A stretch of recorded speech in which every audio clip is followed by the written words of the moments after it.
Comme on a hérité noso na travakana Healthy and Osogin o ezali ONG siège na biso ezali na Lewiston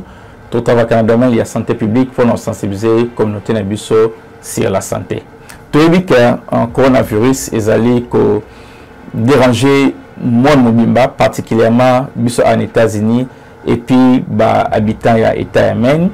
ezali devoir na biso nyonso de façon individuelle et puis collective pour éviter propagation il y a coronavirus. Alors là il faut tout ça là pour éviter propagation nango. Et ça va bloquer belé. Parmi les règles d'or il y a le bosso ezali on va bien en anglais social or physical distancing. C'est-à-dire qu'on éviter le contact physique na bato.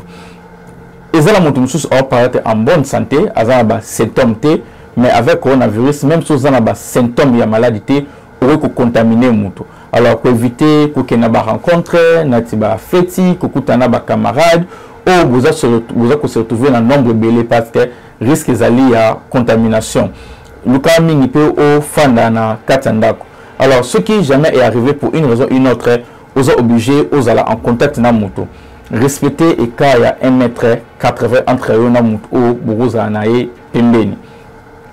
1m80 donc au minimum trop ba même peu 2 mètres.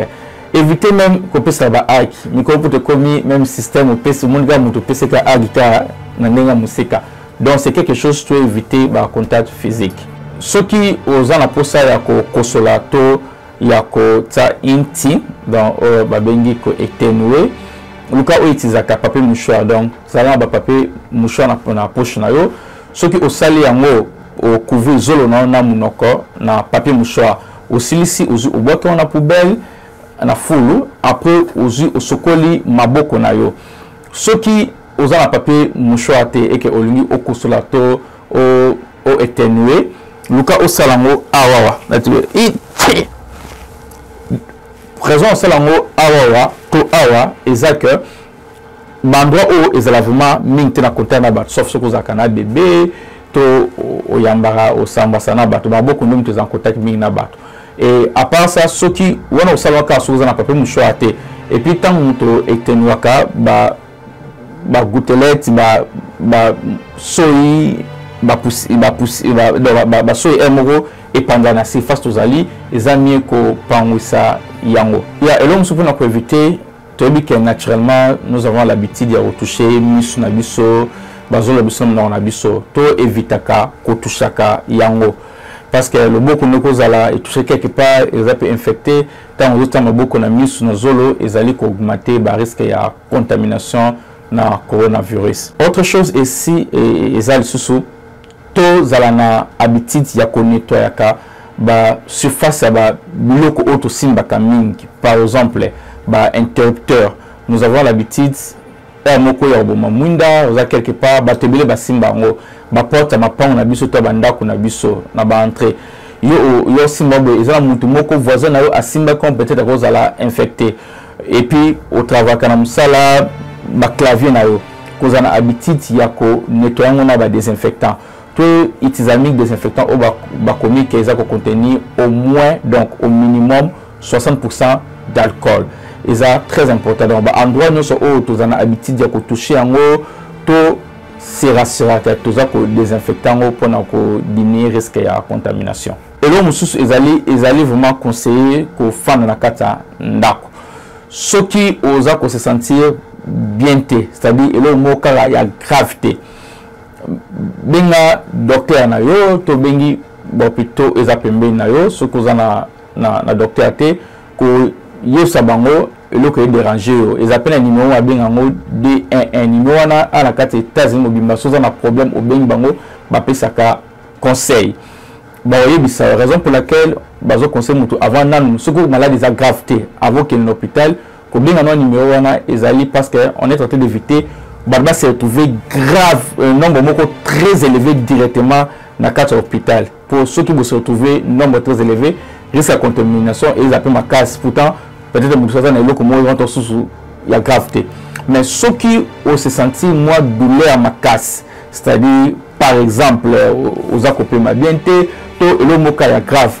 ça là tout dans ces cas-là soit aucun hôpital soit au Bengi 911 au biso to mesana koloba 911 donc au bout la santé n'a pas de prix ceux qui ont senti qu'ils allaient grave na kata nzoto na yo soit sous la possibilité aucun hôpital OK to au Bengi 911 avec bassine au naoti ko cité moi comme sous ces alliés au to Bengi règle d'or ya ko éviter ba maladie ils allaient ko sokola maboko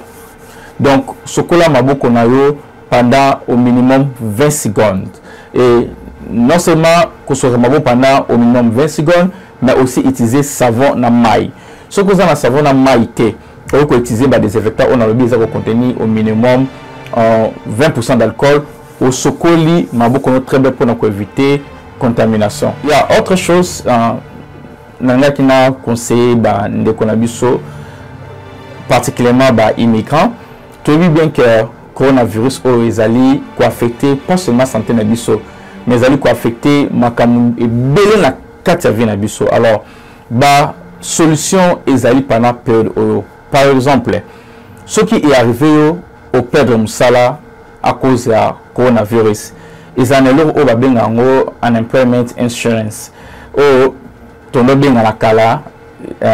salaire ya chômeur c'est-à-dire existe déjà banda kala na kati États-Unis à ceux qui au perdre musala na ba raison mo na faute na yote banda ko futa yo il faut que ça la demande nango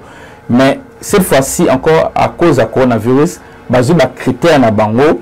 ba alléger yango pour ba tebele so bando ko appliquer un bando ko zango te pona bando tomber vraiment la critère actuellement ba étendre vraiment ba critère éligibilité nango c'est-à-dire ceux qui opèrent de musala particulièrement à cause de coronavirus ndenge ka ba tebele na suka ya vidéo au mona site internet oyo oko kende en ligne au sali application yango conseil bando ko futa yo mbongo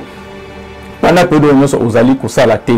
et à tous en doute que est-ce que kosima to simba te on conseille toujours aux gens il y a ko contacter bango ya ko appliquer en ligne ceux qui sont en ligne les numéro de téléphone oyo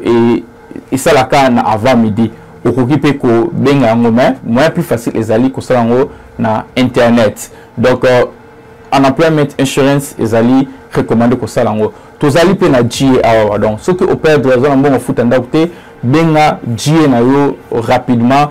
étendre aussi ba critère na bango ata ba pimela yo dans le passé à cause de coronavirus oyo bazana possibilité et to facilité ya ko aider yo o bengi GA na yo même GA aussi au contacter bango sur na problème ya kolia to ya ba food stamp et ça bon moi ko utiliser pendant coronavirus alors na bat o bazana ba problème par exemple avec un rendez-vous ya kusamba to ya kutana soit na officiel migration to na juge la plupart des rendez-vous ont mis à bat o bazali détenu ezali annulé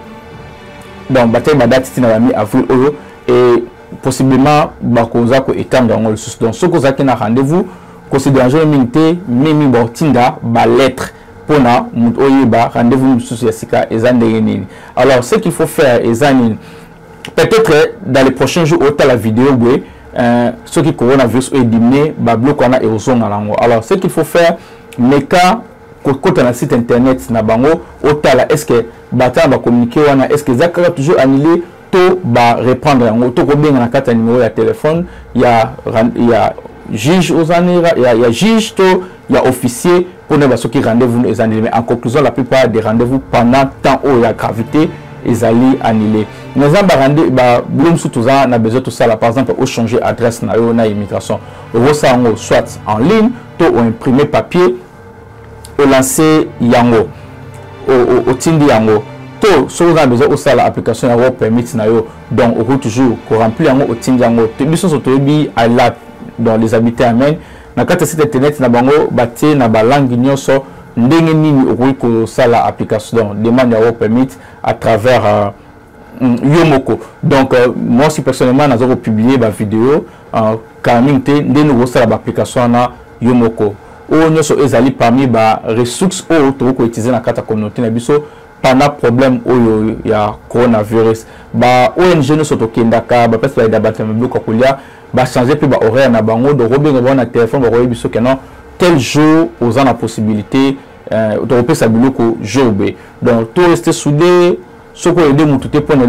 ya elo ko lia to mbongo o ko aider mon tout ne fisque pour na aider pour na appel pour na moi orientation ya place ba benga pour na elo ko boy alors coronavirus ezali vraiment coexiter tout le monde ba stéréotypes to ba rumeur ezali kenan et tout ce ka noir te ngala zali na makila ba bato mingi ba kwanga elonga raté non il va affecter mutu nyonso tozala